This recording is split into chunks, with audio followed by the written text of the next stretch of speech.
Thank you very much for joining South African Chamber of Commerce. We have a fantastic guest with us today. I'm chairman of the South African Chamber and really feel proud of the quality of speakers that we get joining us and sharing their insights and the future of what's likely to happen, high road, medium road, low road version of South Africa, and the different complexities that the country is facing. We're joined today by Cas Coovadia, who is the CEO of BUSA, a very well-known organization for business unity for South Africa, their focus being on working together with the public and private sector for the benefit of South Africa and its economy. His previous roles were Managing Director of the Banking Association of South Africa, so he has a good finance background, educated in Durban, Pennsylvania, and Kagiso, and he has been an anti-apartheid, been involved in anti-apartheid politics since the early 80s, and I think that's where I remember your name from, Cas, from way back when. We're old enough to know each other from back that time.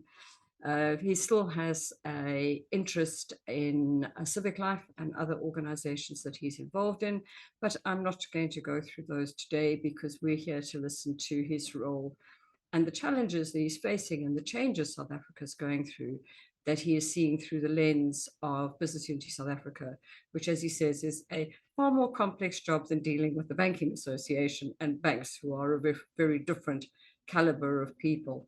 So thank you very much for joining us. I do appreciate everyone being here. So Cas, you're the one who has the floor. I'm looking forward to hearing what you have to say.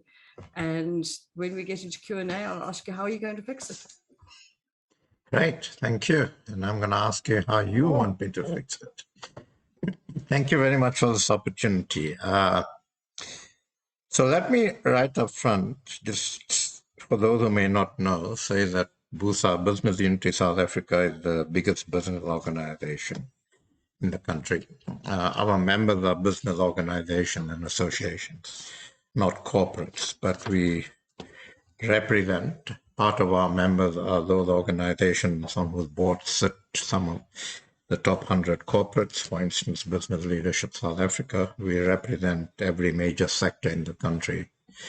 And our role has been policy influence and advocacy. But in the last few years, and I'll go into that, it's sort of morphed into, over and above that, morphed into mobilizing business to try to support government in making a difference and addressing some of the problems we have in the country. And certainly from what I know about business globally, I think the South African business sector is probably one of the most active in doing that, in mobilizing resources and capacity to support government in doing what government should quite honestly be doing. And I think everything I say today, I have to sort of, as a lead-in, usually say this when I talk to people, that what I say, I'm going to say as a patriot. I believe in South Africa. I'm optimistic about South Africa. I believe South Africa has amazing opportunities, which we can actually leverage off if we get a few things right. And I'm one of those who wants to encourage investment in South Africa. So I am an optimist. Otherwise, I wouldn't be doing what I'm doing. And we want this place to work. I also think that some of what I tell you would be what you know. I mean, I'm going to run through some data very quickly, but those are things that any respectable business person or organization or corporate would know about. So you know, some of it might not be new, but I think just the context and what we're trying to do might not be known to too many of you. Let me just, we as a country are obviously have a number of crises. We have an economy that's not growing at all. In the fourth quarter of 2022, the economy contracted 1.1%. It grew 0.4% in the first quarter of 2023. Expected to grow in 2024 at about 1%. And I'm quoting PwC here, who have done quite a lot of work on the South African economy. Given the pedestrian growth, it's obviously having no impact on our unemployment. In fact, unemployment keeps on climbing, and in quarter one 2023 was sitting at about 32.9%, which is a scary figure.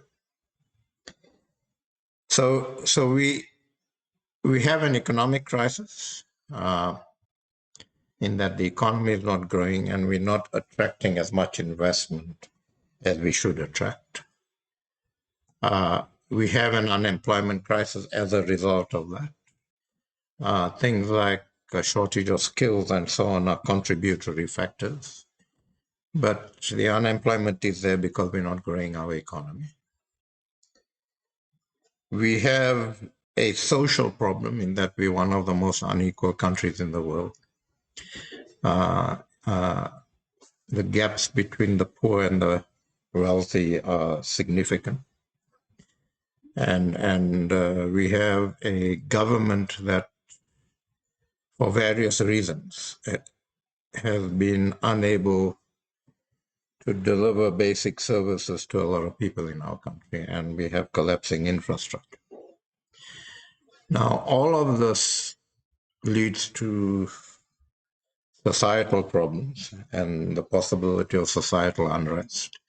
We've seen protests in the country, but not to any great extent. I don't think, I've always said that the South African people are very patient people, even through apartheid. We were very patient, although we mobilized heavily and got rid of apartheid. But we do need to make some significant interventions in this country, and particularly government, because a lot of this sits with government, to take advantage of the opportunities and to make it an attractive place for investors to invest more than they are investing. So it's not as if we don't have investment. We have significant investments from US, from the UK, from Europe, now from China. So the opportunities are there and investors see those opportunities.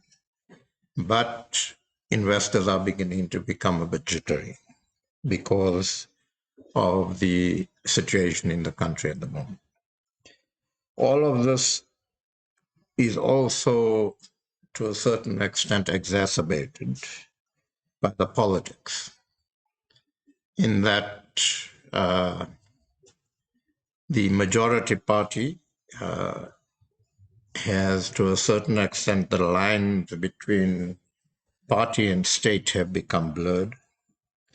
And a lot of what happens in the majority party sometimes spills over into government. There has been, and it's a matter of public knowledge and public discourse, that deployments by the majority party into certain organs of state and into government are one of the problems why government does not have the capacity to actually do what it should be doing. We're not a failed state, but we are a weak state. And the president himself has often said that government needs capacity to actually deliver on what it should be doing and needs support. We're in the run-up to elections next year, and all indications are that for the first time since democracy, the majority party might not get a majority in parliament. And that takes us into the possibility of coalition at national level. We already have coalitions in some of our major metropolitan governments, and they've caused gridlock in some of those governments at the metropolitan level, obviously impacting severely on service delivery. So to a certain extent, it's a perfect storm. Now, On top of that, we have what PwC calls some mega trends, which not only in South Africa, but in other parts of the world, but it affects us in particular ways. So the one is climate change. We have to deal with climate change. We are dealing with climate change. We've made significant commitments to decarbonize at the various COPs. And we intend meeting those commitments. Business in South Africa is absolutely clear that they need to transition from fossil fuel-based energy to cleaner energy. But it has its challenges. We have social instability, again, not only us, but in different parts of the world, which we need to deal with, and we believe we can deal with if we grow our economy and grow it in an inclusive way. Then technology, tech disruption is critical. During COVID, for instance, e-commerce flourished in South Africa in a context of severe unemployment that creates its own problems. We also have a fracturing world. The world is in a funny place at the moment. It's not just South Africa. But we need to look at our own issues, but we also need to look at how a fracturing world impacts on us. And the recent sort of debate about Russia and Ukraine and so on is a point in that regard. And then there's demographic shifts, again, all over the world. But bad demographics have always been important in South Africa. So that's the sort of context. And as BUSA, we've tried to work with government over a number of years. During COVID, we were approached by government to say that they need help in managing the pandemic. Number of business organizations called us to seek guidance on how they navigate through the lockdown, and we had a harder lockdown at the beginning as soon as COVID started making its presence felt. And not just BUSA members, but business across the board. And as a result of that, what we did is we decided to put together a business platform under BUSA called Business for South Africa to mobilize all of business to help manage COVID. And we put together a separate platform because given the situation, COVID, we needed to move with agility, we needed to be flexible, we needed to take decisions quickly, and we needed to implement quickly. It's very simple. If we didn't do those things, people would have died. More people would have died. And so we didn't have the luxury of going through the normal processes of mandating and reporting and all of that that business organizations have. But under a broad mandate from BUSA, Business for South Africa mobilized professionals in communication, in behavioral science, in health, in project management, in legal stuff. And at the height of COVID, we probably had about 600 professionals working full-time pro bono for that year, helping manage COVID and working with government and other stakeholders.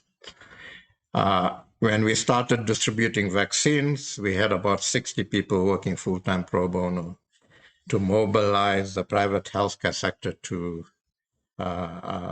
ensure that vaccines were administered properly, to help negotiate the vaccines, and essentially work with government to ensure that that process goes well. So from COVID, we actually started mobilizing business to support government.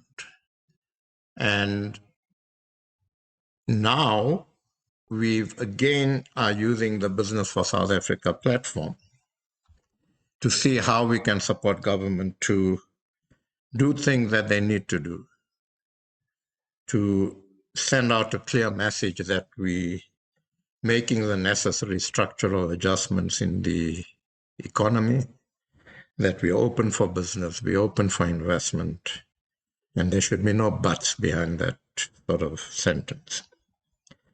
And we had a long debate at BUSA. Do we put ourselves in a situation where we try to support government, but there's very little traction in that, and we then become essentially compromising ourselves in that we becoming party to a process where very little happens? And should business be going to the president and saying, Mr. President, we're pulling back, we're not helping in any way? We discussed that, and the consequence of that would have been horrendous. So instead, what we've done now is we've met the president on several occasions and his people, and essentially said, Mr. President, there are three issues in this country that we believe are important for business and we believe are important for this nation. The one is energy, and that's obvious with the load shedding and so on. The second is logistics, again, I guess obvious given that our ports have deteriorated, our rail network has deteriorated, our roads are in bad state because of the rail network being in a bad state and a lot of transport of goods going through roads. And then the third area, crime and corruption, which is again obvious, not just given the corruption and state capture during the Zuma years, but crime and corruption, there's organized crime problems, there's violence against women, children, and so on. And that's a significant issue when it comes to erosion of confidence in this country. And we put to the president that we ask that you work with us bilaterally on these three issues. But we want a structured relationship. We need to sign off on a structure. We need your people, the names of your people. We've mobilized significant business people to actually champion these areas. So on energy, Nolita Fakudi from Anglo and Fleetwood Krobler from Sasol are championing that. On logistics, and Kolisi Mgojo, the ex-CEO of Exaro, who's now retired, and a couple of other CEOs are championing that. On crime and corruption, Neil Froneman, the CEO of Sibanye, which is the largest platinum mine in the world, as well as Yanni Durand, the CEO of Ramgro, a major corporate in this country, are championing crime and corruption. So we're taking this very seriously, and with a view not to spend time discussing what the problems are. We all know what the problems are. But with a view to saying, Mr. President, between business and government, with business resourcing and capacitating this effort, we will, in a period of time, come to you and say in each of these areas, these are the 4 critical interventions you need to make. And in making those interventions, we will demonstrate to you that if you make those interventions, the impact on jobs will be this, the impact on investment will be this, the impact on growth will be this. And we can begin to install confidence in the country and we can begin to turn things around. It's not going to be easy, but we believe we can do it. And so that's what we believe with at the moment. We've made, ironically, most progress in energy up to now, because the president announced his energy plan in the middle of last year. We had gone public with our priorities to address the energy situation just before that. And quite a bit of what we put out in the public space resonated with the president's plan. And so we're happy with the plan. The president put together a National Energy Crisis Committee in his office, but he needed expertise in that committee to help implement the plan. He approached us. We looked at this. We said that we agree with the plan, that NECOM, the crisis committee, with very little resources and capacity, was trying to actually make a difference. And so that's how. And we raised 100 million rand, or we're raising 100 million rand because we need it over 2 years to help implement that plan. 50 million came from a global foundation and 50 million from business in South Africa. But we didn't give government any money. We managed this.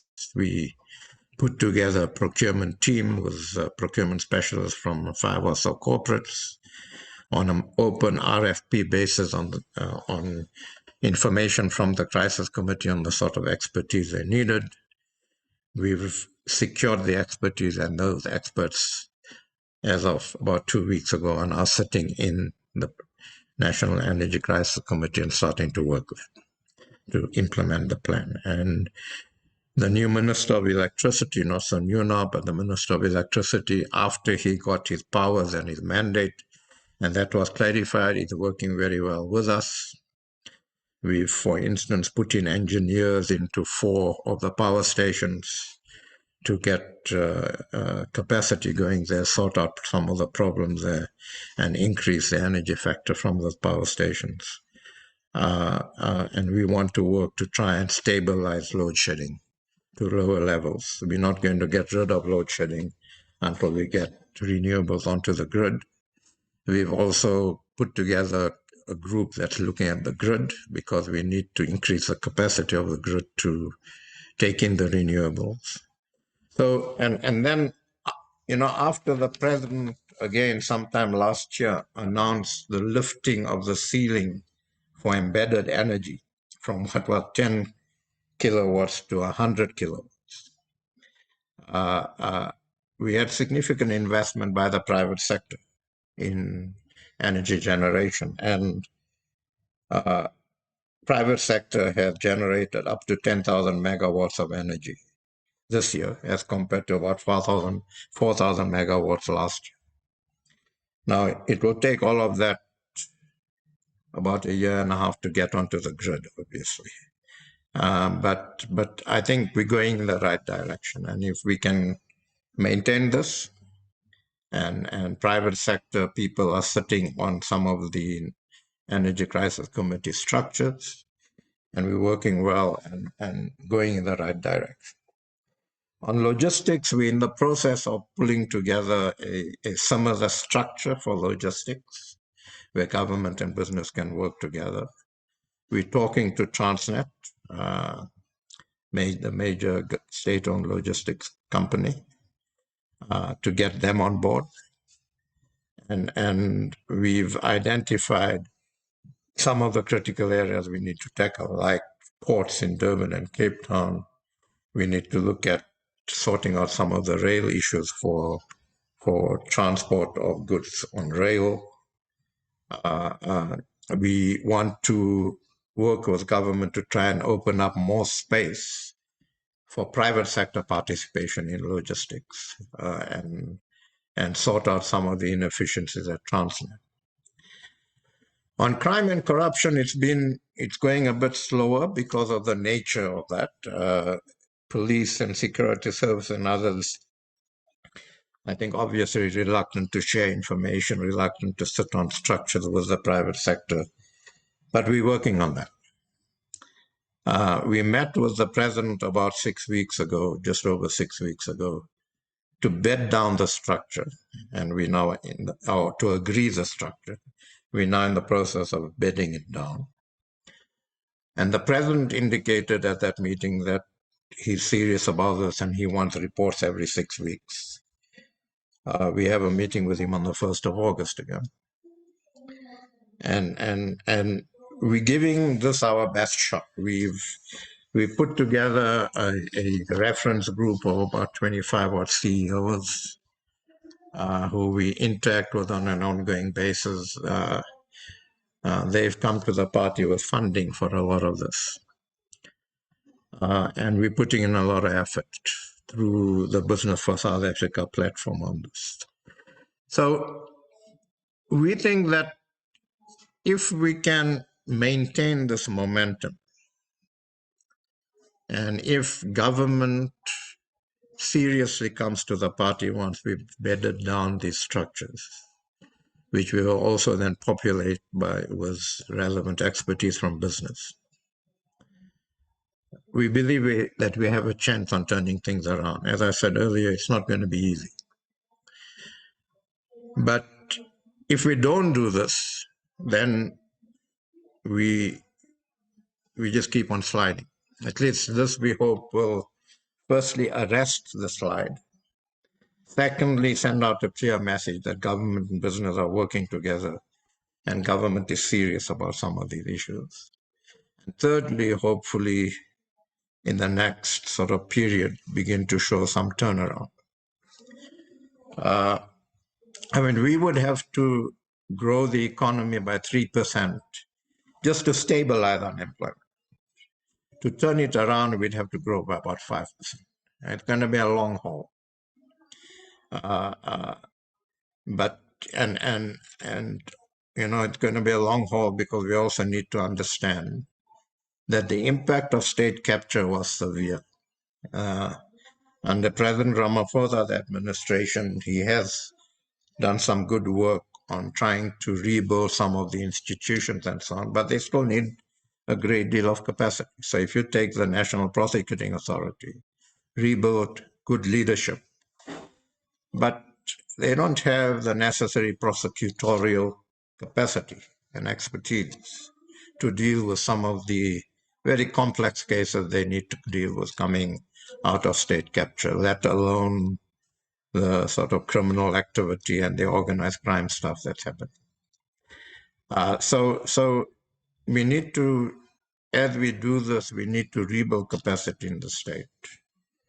Because we certainly, in trying to work with government and trying to, as part of that, also address some of the impacts of state capture, we certainly don't want a new round of state capture. It's not our role. We are not government as business. Government must play its role. It must govern.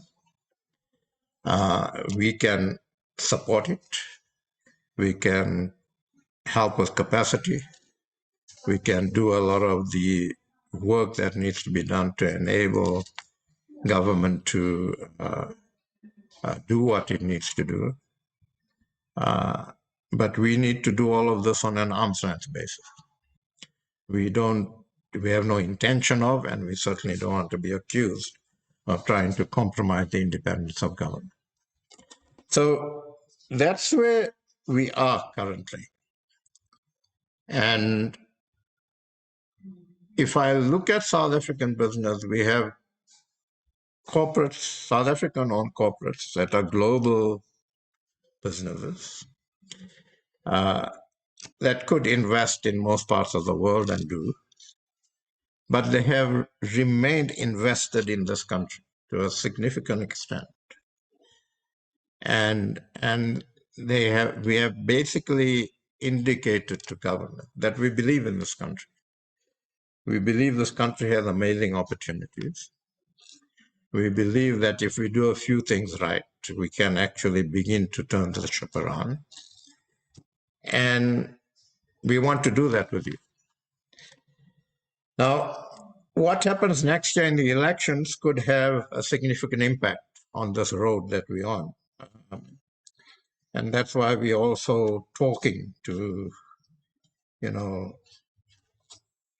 influential people in society to see that we need to stay on this path and we need to allow politics to unfold in a way that keeps us on this path. But that's a more complex story and a more complex road.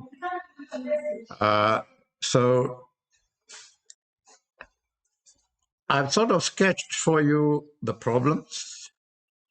I've sketched for you how business has come together since COVID. Obviously, business contributed a lot before COVID as well, even in the early days of democracy and so on, but I'm talking about sort of recent history. I've talked to you about how we've continued to come together and the three issues that are important to us and that are critical to us. And we believe And in all our discussions with government, we've been absolutely clear that you can have all sorts of ideological debates, but without investment and growth, we can't address the crises we are facing in this country.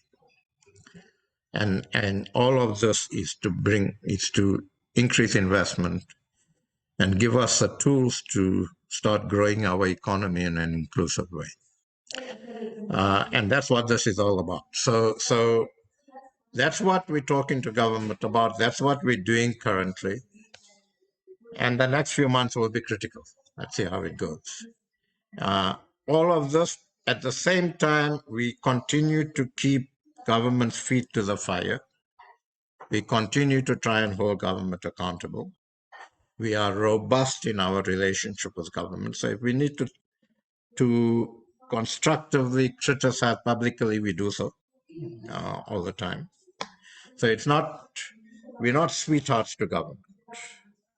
We're partners to government in the national interest, and business has the resources and the capacity to actually play the supportive role, and we believe we are patriotic enough to do so. So let me stop there, and then let's open up to questions. Thank you, Cas. I was reluctant to turn my video on because I was so fascinated with the facts, the stories, and for me, what you brought, however much we do know all the facts, we don't necessarily know all the detail, but the message that resonated so much for me is there's more than hope at the end of the tunnel, more than the light at the end of the tunnel, that business is prepared to make an effort and is not giving up in any way and still pushing not to go down that slippery slope, which South Africa is very capable of getting to the edge and pulling back, and the efforts from yourself and the business community seem to be achieving that. And we wish you all the luck and all the best that you possibly can in this space. Interesting thing I've heard said is, and obviously you are experiencing it differently, or the people you're working with is different, is that the people within the greater government, not the top 2 or 3 or 5, but the rest of government, do they know how to work with business without feeling as stressed or without feeling threatened in the process of working with business, thinking it might take their job away or undermine their power? I get that sense is quite strong. You are on mute. So I think that's why we need to, our interlocutor in government has got to be at a high level. The president has got to champion this in government. And the bulk of our discussions have been with the president. And you know, the president has publicly said that government capacity is poor and that they do need assistance from business, and they would welcome assistance from business to help build that capacity and to support government. And I think we have a responsibility to, as we wade our way through all this work, to ensure that we do build capacity in government as we go. We don't want to say after a few months that we've achieved what we wanted to achieve with government, but that we've left nothing for government to actually continue doing what it needs to do. I think that you know, one of the impacts of state capture has also been that there's a section of the public service that started operating in a negative way, and you know, is not too open to things working properly, to systems working properly, to putting in the necessary infrastructure to ensure that ethical work is done and so on. And we need to be cognizant of that, and we need to consistently fight that. But I think that, you know, what we take confidence in right now. I mean, so when we met the government, when we met the president about just over 6 weeks ago, he had about 9 ministers there. He had about 4 generals there. He had his security advisor there. He had the acting CEO of Eskom there. And we had about 15 odd CEOs on our side. So there was a very good delegation from government. The president was absolutely clear that he's serious about this. And what we want to use, I mean, the structures we're putting together. So during COVID, we had something called a Joint Strategic Operating Committee that at the height of COVID used to meet about 3 times a week and then about once a week at a high level to just deal with any blockages coming from the state or from business.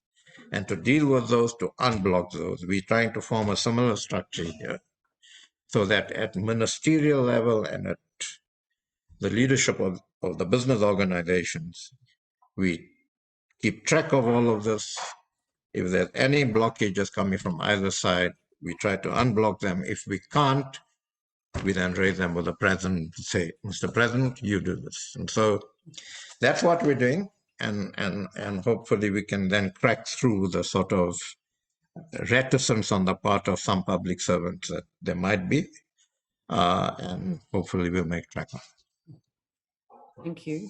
You did make the comment that South Africans are patient. I think there's an element of South Africa that's feeling as cheated as the apartheid era population felt then to the business economic people who are trying to earn a good living and trying to do good business are feeling today, feeling that the government is not a business friendly government and that they're lazy and not doing anything, putting red tape in the way. In the conversations you're having, what are the kinds of things you're able to support getting that understanding, respect, and change in business behavior or government governing behavior? Yeah, so that's why I think that it's very important that we, there's no guarantees here, Sharon. We're in a particular conjuncture in this country where choices are uncomfortable, actually, and the choices are difficult.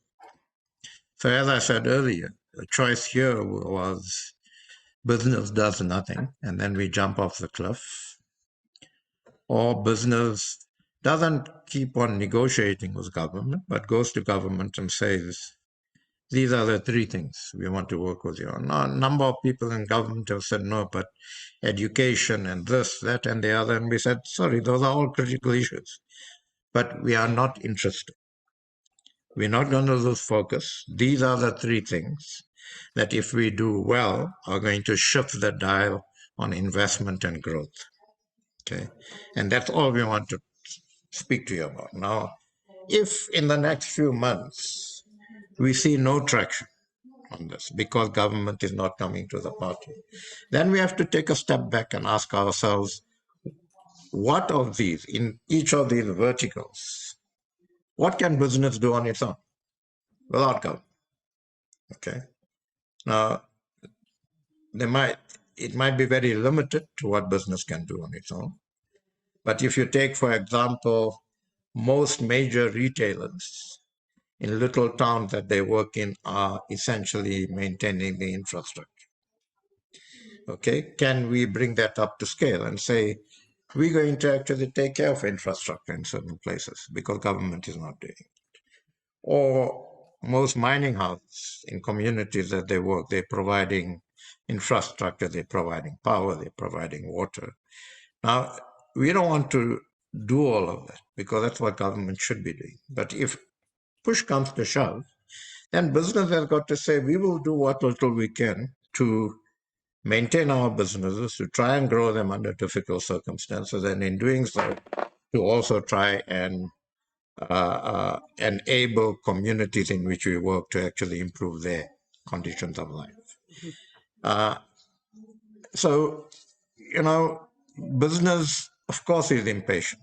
And we make that very clear, and we make that very clear publicly as well. But we sort of come to the conclusion that the way to deal with that impatience is to try and give this thing one go, one last go. And if we succeed, then we actually on an upward path. And if we fail, then we've got to make some choices.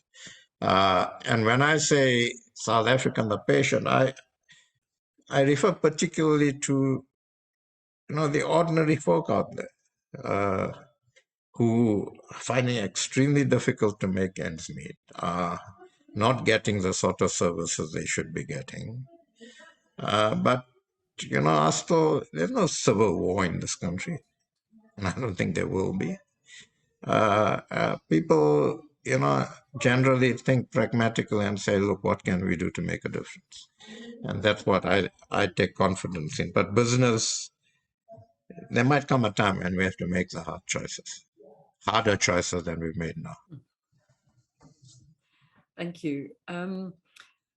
Just stepping away to something a little different for a moment, you specifically referred to gender-based violence, and you talked about some of the issues of needing to bring in behavioral science people. I sort of correlated the two because obviously one can help with the other. What is behind the degree of gender-based violence that is happening in South Africa? Because the president has talked about it for almost 30 years. Yeah, so I mean, that's a tough one. There's one is just, I think, I say there's no civil war in our country, and I actually said that to somebody a couple of months ago.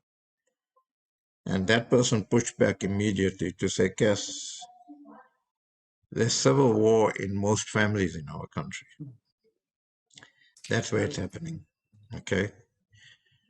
And I guess some of the reasons for that, one is just the socioeconomic and political conditions in our country are such that people are buckling under the pressure in their personal lives, and they're responding in this way. Another is, and I'm not one to use apartheid as an excuse, but I do believe that we haven't yet dealt with in any a cohesive way with the psychological damage that apartheid caused. I mean, I remember during apartheid, there was a school called the Open School in the inner city of Johannesburg. And we used to get children from townships down in the afternoons just for art work. And the Open School used to come out with an annual calendar where each month had a painting by a pupil from the township. And every painting has some depiction of security police or police violence on there. Okay? That was what people were going through, what children were going through in townships. Those children are now adults, older people. We haven't dealt with those things. So I think there's a lot of unfinished work that we've got to do, but I think it's a combination of that. It's a combination of cracking under the pressures, socioeconomic and political pressures in the country, and also it's a combination of our law and order system not holding people to account. The state capture, crime, corruption, all those things that happened were under our very noses. And when we look back, we can see all the signals that we should have seen, should have done something with, didn't think were as bad as they were evolving to the degree we now know. What is the risk business and government have said, that's over, taken the foot off the pedal, getting a bit complacent, not cutting edge as knife edge as they should be at questioning, holding to account, being ethical in their own ways, making sure their businesses are ethical? What risk do we have at the moment that it's still ongoing and could get worse? Big risk. And it's not whether there's a risk of it ongoing, it is ongoing. I mean, Justice Zondo publicly said that Parliament has done very little after the Zondo report. Saw that. And I, at a panel last week at a NetBank function, said that we shouldn't be surprised. So even the chief, what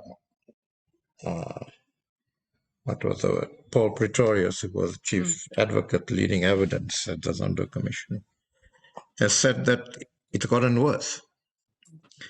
And I took the view that why are we surprised? Because what should have happened is that the day after the president got the Zondo report, government should have said, right, this is what we're doing tomorrow. Right? Because after all this time, what's happened is that those who were implicated and those who are still interested in working in that unethical way have simply had the time to consolidate their positions and carry on doing what they're doing. Right? And so we need to be extremely careful about this. I think that the risk is undoubtedly there. The networks of corruption were deep and strong. We still saw that and continue to see that in institutions like Eskom, for instance, the sabotage and so on. These aren't allegations, this is true stuff. It's happening. And so I think that we shouldn't be taking our foot off the pedal. We should be putting our foot back onto the pedal. And we should be very cognizant of this. And as business in particular, I think that we need to hold our own feet to the fire.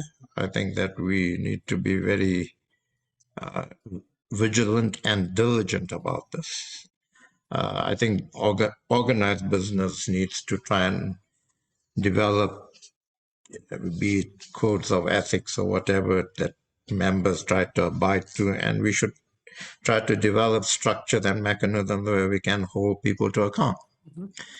We need to do that if we're going to point fingers at government. So yeah, I think there's a serious risk. I think that it hasn't stopped.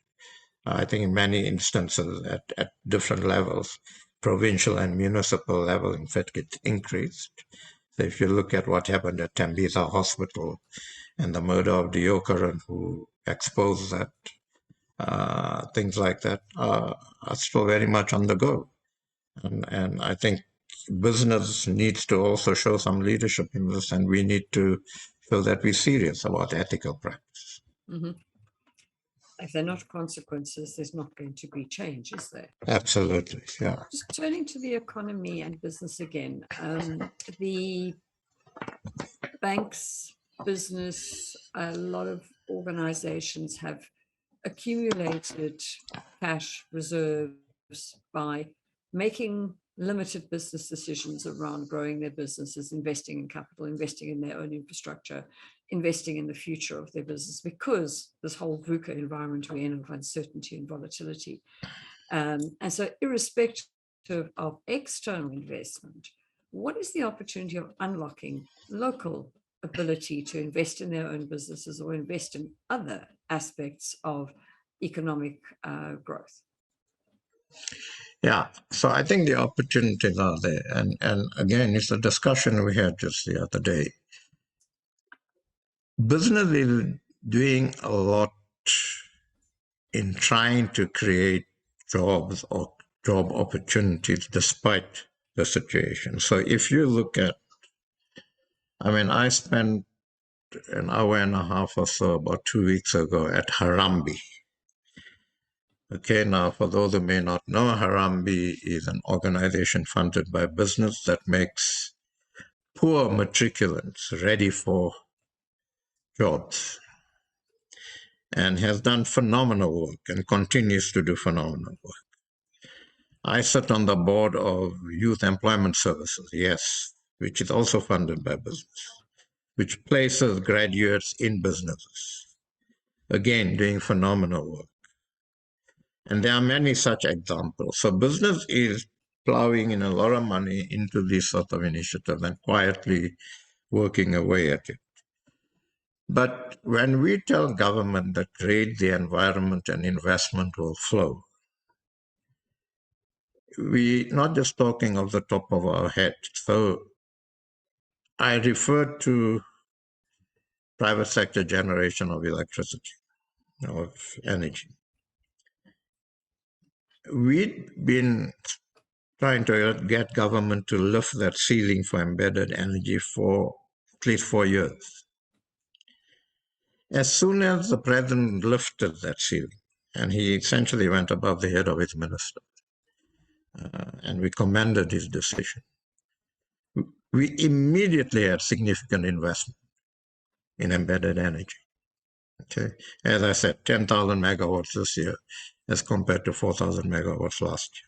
Okay, and that's what we're trying to impress upon government, that there's no reluctance on the part of business in South Africa to invest. But businesses are businesses. They're not social organizations. And they fail themselves and they fail the country if they take incorrect investment decisions.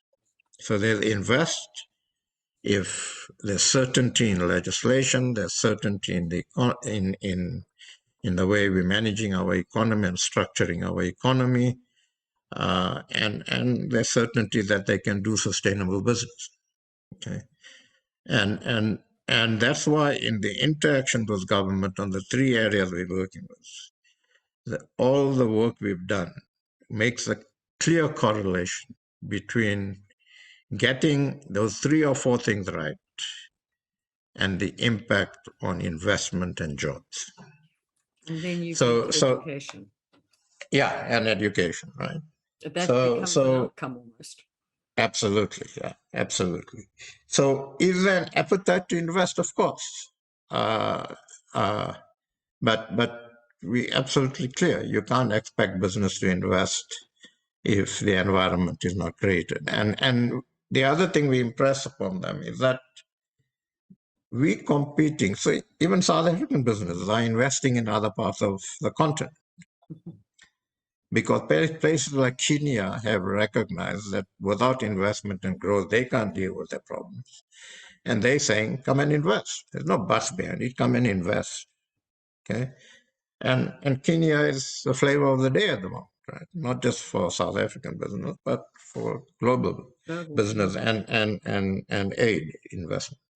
So I think that undoubtedly that if we get these things right, I think we will see an uptick in investment. We will see that money going away out of the banks into real business growth and so. Which will be fantastic, coming in and coming out of the banks. Last question, maybe just give us some risk scenarios around your 3 pillars that you have identified and the time frame of next year's election and the risk of that outcome. Where's the risk factor for these 3 pillars, given that that is imminent on our time horizon? Yeah, so the one risk factor, elections or no election, is that government doesn't come to the party in a real way in the next few months. Okay, because then we have to take a step back and reassess. If we do have a real partnership, and questions have been raised, yeah, but other stakeholders aren't involved in this and so on and so on. As you know, in South Africa, it's all sort of trying to seek consensus across everybody and on everything, and we can't work like that. And we've made it very clear to the president that we're not saying you don't work bilaterally with other stakeholders, but work with labor. And if you feel that labor and business need to get together to try and agree on something, bring us together on that issue. And if we agree, that's great. If we don't agree, take a decision. Okay, and that's what we're trying to promote, not this wheel spinning on trying to reach consensus. So if we get that right, then we want to try and reach outcomes from this work we are doing before the elections next year. Okay, so that we can try and bed these things down, because the elections next year, and they could happen anytime in the next 9-10 months to the next 15-16 months. The elections next year are pretty uncertain. As I said, for the first time since democracy, the ANC might not get a majority. If there's an ANC-EFF coalition, for instance, then we've got serious problems. And that's why, business can't just sit on the sideline. We do need to say that however the architecture pans out and however coalitions pan out, that parties need to understand that if it doesn't promote investment and growth, we're in serious trouble. So from an economic and growth and investment point of view, we need to try and influence this in some way. So that's the risk. The immediate risk or the short-term risk is government not coming to the party and we're not getting traction on this. And then business has to reconsider. The sort of risk going into the elections is that we have coalitions. In the event the ANC not get a majority, we get coalitions that are counter growth and investment. And we need to try and manage both of those risks. One very last quick question. If the government were to come to the party, as you say, on these three issues, it starts to change the jitteriness of the investor public locally and internationally. Would that help them, not from an election point of view, to actually get a majority? Wouldn't the one feed the other?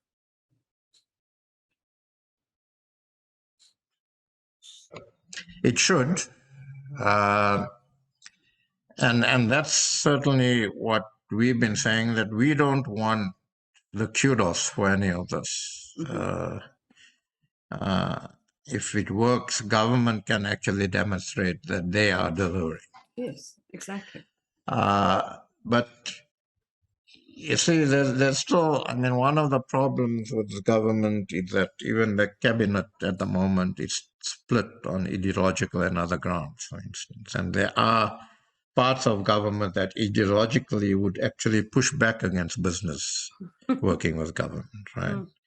And could mobilize against that. So theoretically, that's what should happen. Government should be able to say they've actually delivered as a result of this partnership, but they've delivered. And that's what we're certainly trying to push. But there would be parts of government and parts of